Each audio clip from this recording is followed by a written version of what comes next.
പാലക്കാട്ടെ BJP സ്ഥാനാർത്ഥി ശോഭാ സുരേന്ദ്രന് കുരുക്ക് മുറുകുകയാണ്. വോട്ട് നൽകാൻ വയസ്സായ ഒരു വീട്ടമ്മയ്ക്ക് പണം നൽകുന്നത് കയ്യോടെ പിടിച്ചതും അത് ദൃശ്യങ്ങളിൽ പകർത്തിയവരുടെ ചെവിക്കുറ്റി അടിച്ച് പൊട്ടിക്കുമെന്നൊക്കെ പറഞ്ഞതും ഇപ്പോൾ തിരിഞ്ഞ് കൊത്തുകയാണ്.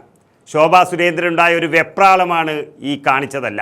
100% കുടുങ്ങുമെന്നുറപ്പായതോടെയാകണം അത് മനസ്സിലാക്കി തന്നെ മൊഴി നൽകാൻ ശോഭ എത്തുകയും എന്നാൽ പണം കൈപ്പറ്റിയ ആൾ മൊഴി നൽകാൻ എത്താതെ വന്നതും ഇതുകൊണ്ട് തന്നെ എന്ന് പറയേണ്ടി വരും. ശോഭാ സുരേന്ദ്രൻ തെരഞ്ഞെടുപ്പിൽ മത്സരിക്കാൻ തയ്യാറായതും പാർട്ടി ചിഹ്നം നൽകിയതുമെല്ലാം കേന്ദ്ര തെരഞ്ഞെടുപ്പ് കമ്മീഷൻ്റെ നിബന്ധന പ്രകാരമാണ് എന്നിരിക്കെ ഇങ്ങനെ പണം നൽകി സ്വാധീനിച്ചത് ഏറ്റവും വലിയ അച്ചടക്ക ലംഘനവും അതുപോലെ ജനാധിപത്യ ലംഘനവുമെന്ന് പറയേണ്ടി വരും.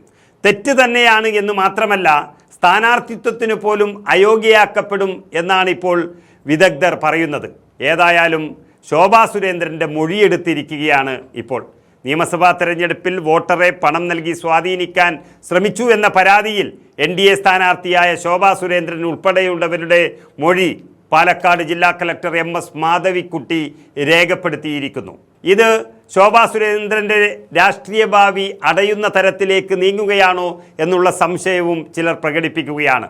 LDF സ്ഥാനാർത്ഥി NMR റസാഖ്, അതുപോലെ UDFിലെ കണ്ണാടി മണ്ഡലം കൺവീനർ A വിനേഷ്, മൊബൈൽ ഫോണിൽ ദൃശ്യം ചിത്രീകരിച്ച മുഹമ്മദ് ഷാ, അതുപോലെ UDF LDF സ്ഥാനാർത്ഥികളുടെ ചീഫ് ഇലക്ഷൻ ഏജന്റുമാർ, മാധ്യമപ്രവർത്തകർ, സംഭവ സമയം ശോഭാ സുരേന്ദ്രനോടൊപ്പം ഉണ്ടായിരുന്ന പാലക്കാട്ടെ നഗരസഭ മുൻ അധ്യക്ഷ പ്രമീള ശശിധരൻ ഉൾപ്പെടെയുള്ള പ്രമുഖരുടെയെല്ലാം മൊഴിയാണ് ഇപ്പോൾ രേഖപ്പെടുത്തിയിരിക്കുന്നത്.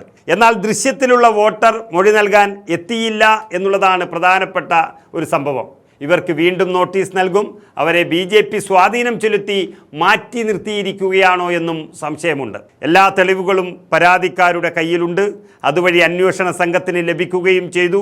ആ സംഭവത്തിൽ വരണാധികാരി ആയ പാലക്കാട് RDO P അൻവർ സാദത്ത് അന്വേഷണം നടത്തി അത് പൂർത്തിയാക്കി ജില്ലാ കളക്ടർക്ക് റിപ്പോർട്ട് നൽകുകയും ചെയ്തു. ഇതിന് പുറമെയാണ് ജില്ലാ കളക്ടർ ഇപ്പോൾ ഇവരുടെയെല്ലാം നേരിട്ട് മൊഴിയെടുത്തത്. വോട്ടറുടെ മൊഴി കൂടി രേഖപ്പെടുത്തിയ ശേഷം ജില്ലാ കളക്ടർ അടുത്ത ആഴ്ച മുഖ്യ തെരഞ്ഞെടുപ്പ് ഓഫീസർക്ക് ശോഭാ സുരേന്ദ്രൻ്റെ ഈ പണം നൽകിയുള്ള സ്വാധീനിപ്പിക്കൽ അതിനെക്കുറിച്ച് റിപ്പോർട്ട് നൽകും. വോട്ടറുടെ മൊഴി കൂടുതൽ തള്ളിക്കൊണ്ടുപോകാനാകില്ല, ഒരുപക്ഷെ വിളിച്ചു വരുത്തുകയും ചെയ്യും.